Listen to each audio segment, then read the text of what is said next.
Students, आज अपन पढ़ेंगे निर्धनता वाले लेसन में से ही जो मैंने आगे छोड़ दिया था उससे आगे कि अनुसूचित जातियों और अनुसूचित जनजातियों के लिए सरकार ने रोजगार के अवसर किस तरह से उपलब्ध करवाए हैं। तो अनुसूचित जाति अनुसूचित जनजाति के अधिकांश सदस्य उभरते हुए रोजगार के अवसरों में इसलिए भागीदारी नहीं कर पा रहे हैं क्योंकि उनके पास उसके लिए आवश्यक ज्ञान और कौशल की कमी है। भारत में अधिकांश शहरी निर्धन का एक बड़ा वर्ग वे जिन्होंने रोजगार और जीविकोपार्जन की तलाश में शहरी क्षेत्रों में प्रवासन किया, मतलब जो गांव के लोग हैं वो शहरों में जाते हैं। औद्योगिकरण इन सबों को काम दे पाने में विफल रहा है। शहरी निर्धन या तो बेरोजगार है, शहरी मतलब शहर में रहने वाले, या अनियमित मजदूर है, मतलब जिनको कभी रोजगार मिल जाता है और कभी रोजगार नहीं मिलता है, जिन्हें कभी कभी रोजगार मिलता है। ये अनियमित मजदूर समाज के बहुत ही दयनीय सदस्य हैं। इनके पास रोजगार सुरक्षा, परिसंपत्तियां, वांछित कार्य कौशल, पर्याप्त अवसर तथा निर्वाह के लिए अधिशेष नहीं होते हैं। अतः निर्धनता का संबंध व्यक्ति के रोजगार के स्वरूप से भी रहता है। बेरोजगारी, अल्प रोजगार, कभी कभी काम मिलना आदि शहरी व ग्रामीण मजदूरों को ऋण लेने को विवश कर देते हैं। इससे उनकी निर्धनता और बढ़ जाती है। कोई भी है, खाने के लिए उन्हें पैसा तो चाहिए ही, तो उनके पास पैसा नहीं होता है तो वो क्या लेते हैं, लोन लेते हैं, यानी ऋण ले लेते हैं। और ऋणग्रस्तता, जो ऋण में डूब जाता है तो एक बार लेने के बाद वो चुकने पे ही नहीं आता क्योंकि उनके पास रोजगार ही नहीं होता है कि वो चुका सके, इसलिए और उनकी निर्धनता बढ़ती जा रही है। तो निर्धनता का जो एक प्रमुख कारण है वो कौन सा कारण है? ऋण लेना भी है। खाद्य पदार्थों और आवश्यक वस्तुओं के दाम विलासिता की वस्तुओं से कहीं अधिक तेजी से बढ़ रहे हैं। देखो, 3 प्रकार की आवश्यक वस्तुएं होती है। एक तो आवश्यक अनिवार्य वस्तुएं, आवश्यक वस्तुएं और विलासिता की वस्तुएं। तो आवश्यक वस्तुएं जो हमारे को बहुत ज़रूरी है, खाद्य पदार्थ, उनकी दाम में भी बहुत ज़्यादा बढ़ रहे हैं। पेट्रोल के दाम बढ़ते रहते हैं आए दिन, तो इससे निम्न आय वर्गों की कठिनाइयाँ और आय अभाव और बढ़ जाते हैं। जो निम्न वर्ग के लोग हैं जिनकी आय नहीं होती है उनको तो और भी प्रॉब्लम आती है कि बढ़े हुए दामों में कैसे उन वस्तुओं को खरीद सकें। आय परिसंपत्तियों का वितरण भी असमानता है क्योंकि कई लोगों को तो विरासत में ही बहुत सारी संपत्ति मिल जाती है और कई को मेहनत करने के बावजूद भी कुछ नहीं मिल पाता है। तो ये भी अपनी निर्धनता का मूल कारण है। तो निर्धनता का कौन कौन से कारण हैं? सबसे बड़ी है बेरोजगारी, ऋणग्रस्तता, ठीक है ना, आय व संपत्ति का जो असमान वितरण है, आवश्यक वस्तुओं के बढ़ते दाम, ये सब इसके अंतर्गत आएंगे। पॉइंट बना के आपको लिखने होंगे। इन सभी कारकों ने कुल मिलाकर समाज को 2 वर्गों में विभाजित कर दिया है। वे जो उत्पादक संसाधनों के स्वामी हैं और बहुत अच्छी आय कमाते हैं तथा वे जिनके पास जीवित रहने के लिए केवल अपना श्रम है। भारत में निर्धन धनी के बीच की खाई निरंतर विस्तृत होती जा रही है। निर्धनता देश के समक्ष एक ऐसी बहुआयामी चुनौती है जिसका युद्ध स्तर पर सामना करने की आवश्यकता है। अब निर्धनता के लिए नीतिगत और कार्यक्रम।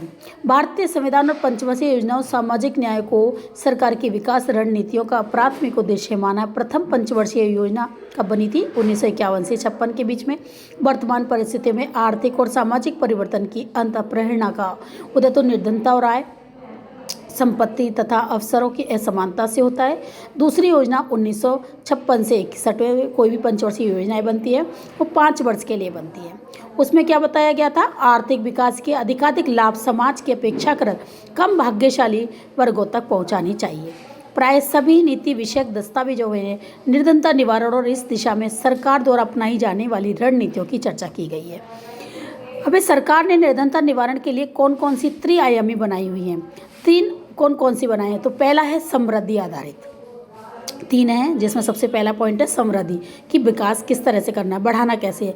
तो ये एक आशा है कि आर्थिक समृद्धि के सकल घरेलू उत्पाद यानी जीडीपी में प्रति व्यक्ति आय के प्रभाव से समाज के सभी वर्गों तक पहुंचाया जाए। यानी कि जीडीपी में वृद्धि जो हो वो देश के लोगों की, कुछ एक लोग नहीं, सभी लोगों की आय में वृद्धि के फलस्वरूप हो। ये समाज के निर्धनतम वर्गों तक धीरे धीरे पहुंच जाएंगे। 1950 से 60 के दशक के पूर्वार्ध में हमारी योजनाओं का मुख्य उद्देश्य क्या रहता कि तीव्र दर से औद्योगिक विकास हो, यानी उद्योगों का विकास होगा तो लोगों को क्या मिलेगा? रोजगार मिलेगा।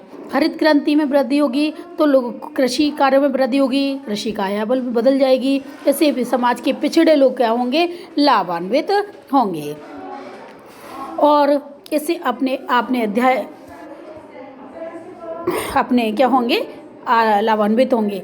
तो कक्षा अध्याय 2 और 3 में भी आपने पढ़ा था समृद्धि और विकृति तथा उद्योग क्षेत्रों में सर्वांगीण वृद्धि अधिक प्रभावशाली नहीं रही है। जनसंख्या अपने जो है निर्धनता का मूल कारण एक जनसंख्या वृद्धि भी है, क्योंकि जनसंख्या में जो सरकार 2 लोगों के लिए खाद्यान्न उपलब्ध करवाती है वहीं 4 लोग पैदा हो जाते हैं, क्योंकि जो जनसंख्या में वृद्धि है वो गुणोत्तर दर से होती है, जबकि अपनी खाद्यान्न में वृद्धि जो होती है वो अंकगणितीय दर से होती है, जैसे 1 2 3 4। जबकि जनसंख्या वृद्धि है 2 4 8 16 32 64। तो जनसंख्या वृद्धि के परिणाम स्वरूप प्रति व्यक्ति आय में भी बहुत कमी हुई है। इन्हीं कारणों से धनी और निर्धन के बीच की खाई और भी बढ़ गई है। हरित क्रांति ने विभिन्न भौगोलिक क्षेत्रों के बीच छोटे और बड़े किसानों के बीच का फैसला बहुत बढ़ा दिया है। भूमि के पुनर्वितरण की इच्छा तथा योग्यता का अभाव था। अर्थशास्त्रियों के कथनानुसार आर्थिक समृद्धि के लाभ निर्धन तक नहीं पहुंच पाए। निर्धनों के विकास के लिए विकल्पों की खोज के क्रम में नीति निर्धारकों को ऐसे लगा कि अतिरिक्त परिसंपत्तियां कार्य सर्जन के साधनों द्वारा निर्धनों के लिए आय और रोजगार को भी बढ़ाया जा सकता है। ऐसा विशेष निर्धन निवारण कार्यक्रमों के माध्यम से भी हो पाएगा। इस दूसरी नीति को तीसरी पंचवर्षीय योजना 1961 से 66 से आरंभ किया गया, तब से धीरे धीरे बढ़ाया गया है। इसी क्रम में 1970 के दशक में ये चलाया गया काम। 1970 में कौन सी योजना चलाई थी सरकार ने? मतलब गरीबी को दूर करने के लिए, निर्धनता को दूर करने के लिए कई कार्यक्रम चलाए। काम के बदले अनाज कार्यक्रम सबसे पहले यानी 1970 में चलाया गया कि काम करोगे बदले में आपको क्या मिलेगा? अनाज मिलेगा। आजकल इस दिशा में चल रहे कार्यक्रम 10वीं पंचवर्षीय योजना। 10वीं पंचवर्षीय योजना कब बनी थी आपकी? 2002 से 7 में बनी थी। 7 के बाद में 11 तक जो चली थी वो 11वीं थी, फिर 12वीं चली, अब 13वीं चल रही है इस वक्त। तो विकास दृष्टि पर आधारित अब स्वरोजगार तथा मजदूरी पर आधारित रोजगार कार्यक्रमों को निर्धनता निवारण का मुख्य माध्यम माना जा रहा है। स्वरोजगार कार्यक्रमों में REGP का पूरा नाम क्या है? ग्रामीण रोजगार सृजन कार्यक्रम। REGP का आपको ये नाम याद जरूर रखने हैं कि ग्रामीण रोजगार सृजन कार्यक्रम REGP ये योजना चलाई गई है। फिर उसके बाद सरकार ने जो चलाई थी वो चलाई है PMRY की योजना है प्रधानमंत्री की रोजगार योजना। SJSRY स्वर्ण जयंती शहरी रोजगार योजना। पहले कार्यक्रमों के उद्देश्य और गांवों और छोटे कस्बों में स्वरोजगार के अवसरों का सृजन है। खादी ग्राम उद्योग आयोग के माध्यम से क्रियान्वित किया जा रहा है। इसके अंतर्गत छोटे उद्योग, यदि किसी को छोटे उद्योग लगाने हैं और बैंकों से क्या लेना है? ऋण लेना है, तो ऋण के माध्यम से वह वित्तीय सहायता उपलब्ध करवाई जाती है। और प्रधानमंत्री रोजगार योजना के अंतर्गत ग्रामीण और शहरी रोजगार में निम्न आय वर्ग जिनकी आय बहुत कम है और वो कैसे हैं? शिक्षित हैं और वो किसी प्रकार का उद्योग लगाना चाहते हैं, वित्तीय सहायता प्राप्त कर सकते हैं, तो किसके अंतर्गत अपना आवेदन करेंगे? स्वर्ण जयंती शहरी रोजगार योजना। यानी कोई पढ़ा लिखा आदमी है जो अपना छोटा सा रोजगार लगाना चाहता है तो उसको आवेदन करना पड़ेगा स्वर्ण जयंती शहरी रोजगार योजना के अंतर्गत। इसका मुख्य उद्देश्य जो होता है शहरी क्षेत्रों में लोगों को स्वरोजगार हेतु और मजदूर रोजगार के अधिक अवसरों का सृजन करना होता है। पहले के स्वरोजगार कार्यक्रमों के अंतर्गत परिवारों और व्यक्तियों को वित्तीय सहायता प्रदान की जाती थी, पर 1990 के दशक से इस नीति में बदलाव आया है। अब इन कार्यक्रमों का लाभ चाहने वालों को स्वयं सहायता समूह का गठन करने के लिए प्रेरित किया जाता है। प्रारंभ में उन्हें अपनी बचतों को एकत्र कर परस्पर उधार देने को प्रोत्साहित किया जाता था। बाद में सरकार बैंकों के माध्यम से उन स्वयं सहायता समूह को आंशिक वित्तीय सहायता उपलब्ध कराती है। ये समूह इनका निश्चय करते हैं कि स्वरोजगार कार्यक्रम के लिए किसे ऋण दिया जाए।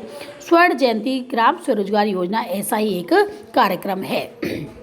ग्रामीण क्षेत्रों में रहने वाले अकुशल निर्धन लोगों के लिए मजदूरी पर रोजगार के सृजन के लिए भी सरकार के पास अनेक कार्यक्रम हैं। इनमें प्रमुख है राष्ट्रीय काम के बदले अनाज कार्यक्रम, संपूर्ण ग्रामीण रोजगार योजना। अगस्त 2005 में संसद में एक विधेयक पारित कर प्रत्येक ग्रामीण परिवार के इच्छुक वयस्कों को वर्ष में 100 दिन के लिए अकुशल शारीरिक श्रम कार्य उपलब्ध कराने की गारंटी। यानी कि आपको वर्ष में कितने दिन का काम मिल सकता है यदि आपको इनको रोजगार नहीं मिल रहा है। सरकार ने ऐसे कार्यक्रम अपनाए गए हैं, कम से कम 100 दिन की वो आपको दाढ़ी देगा और बदले में आपको मतलब आय प्रदान करेगा, तो आपको 100 दिन का रोजगार तो मिलेगा ही मिलेगा। तो राष्ट्रीय ग्रामीण रोजगार गारंटी अधिनियम 2005 का नाम दिया गया। इस अधिनियम के अंतर्गत जो भी निर्धन निर्धारित न्यूनतम मजदूरी दर पर काम करने को तैयार है, वे जहां पर कार्यक्रम चलाया जा रहा है वहां उसी को क्या करेगा? रिपोर्ट करेगा। निर्धनता निवारण का तीसरा आयाम जो है लोगों को क्या देना है? न्यूनतम आधारभूत। पहला समृद्धि था, दूसरा आपका लोगों को रोजगार उपलब्ध कराना था। तीसरा है न्यूनतम आधारभूत सुविधा उपलब्ध कराना है। भारत विश्व के उन प्रथम देशों में से एक है जहां एक ऐसा सोचा जाता है कि सस्ता अनाज 2 रुपये किलो में भी मिलता है ना आपको। शिक्षा, स्वास्थ्य, जल पूर्ति और स्वच्छता आदि सामाजिक उपयोग आवश्यकताओं पर सार्वजनिक व्यय लोगों के जीवन स्तर को सुधार सकता है। इस विधि के अंतर्गत निर्धनों के उपभोग, रोजगार अवसरों का सृजन तथा स्वास्थ्य और शिक्षा में सुधार की संपूर्ति की जाएगी। यह विधि 5वीं पंचवर्षीय योजना में अपनाई गई है। इस योजना के दस्तावेज में कहा गया है कि रोजगार के अवसरों में विस्तार के बाद भी निर्धन व्यक्ति अपने लिए सभी आवश्यक वस्तुओं और सेवाओं को नहीं खरीद पाएंगे, क्योंकि फिर भी नहीं कर पाते, क्योंकि उनके पास वो भी खरीदने के लिए नहीं है। तो एक निश्चित सामाजिक न्यूनतम स्तर तक अब उनके उपयोग और निवेश को समर्थन देना निम्नलिखित रूप में अनिवार्य रहेगा। अनिवार्य खाद्यान्न, पेयजल, शिक्षा, पोषण, स्वास्थ्य सेवाएं, संचार और विद्युत पूर्ति। निर्धनों के खाद्य और उपभोग पोषण स्तर को प्रभावित करने 3 प्रमुख कार्यक्रम ये हैं: सार्वजनिक वितरण व्यवस्था, एकीकृत बाल विकास योजना, मध्यावकाश योजना यानी काम के बदले में काम करोगे तो बीच में आपको खाना मिलेगा, प्रधानमंत्री सड़क योजना, प्रधानमंत्री ग्रामोदय योजना, वाल्मीकि अम्बेडकर आवास योजना भी इस दिशा में किए जा रहे प्रयास हैं। अब हम संक्षेप में ये तो कह सकते हैं कि भारत में अनेक दिशाओं में संतोषजनक प्रगति हुई है। सरकार के पास विशेष समूह की सहायता के लिए कुछ अन्य सामाजिक सुरक्षा कार्यक्रम भी है। केंद्र सरकार इसी श्रृंखला में राष्ट्रीय सामाजिक सहायता कार्यक्रम चला रही है। इसके अंतर्गत निराश्रित वृद्धजनों को निर्वाह के लिए पेंशन भी दी जाती है। महिलाओं के लिए विधवा पेंशन वगैरह देती है। ये सरकार आज स्वास्थ्य बीमा भी करा रही है। ये सब जो है आज सरकार गरीबों के लिए बहुत कार्य कर रही है। अब अपन कल पढ़ेंगे निर्धनता निवारण एक कार्यक्रम है, इसके बारे में। यानी कि सरकार तो काफ़ी, मैंने बस आपको बताया है, सरकार काफ़ी हद तक कार्य करती है, लेकिन क्या हो जाता है, जहाँ 2 लोगों के लिए सुविधा उपलब्ध करवाती है वहाँ 4 लोग पैदा हो जाते हैं। यानी कि हमारे यहाँ सबसे जो मुख्य समस्या है वो है जनसंख्या वृद्धि। जिस दिन जनसंख्या वृद्धि पर नियंत्रण हो जाएगा तो शायद हो सकता है हमारे देश में निर्धनता में भी बहुत कमी आ जाएगी। That's all.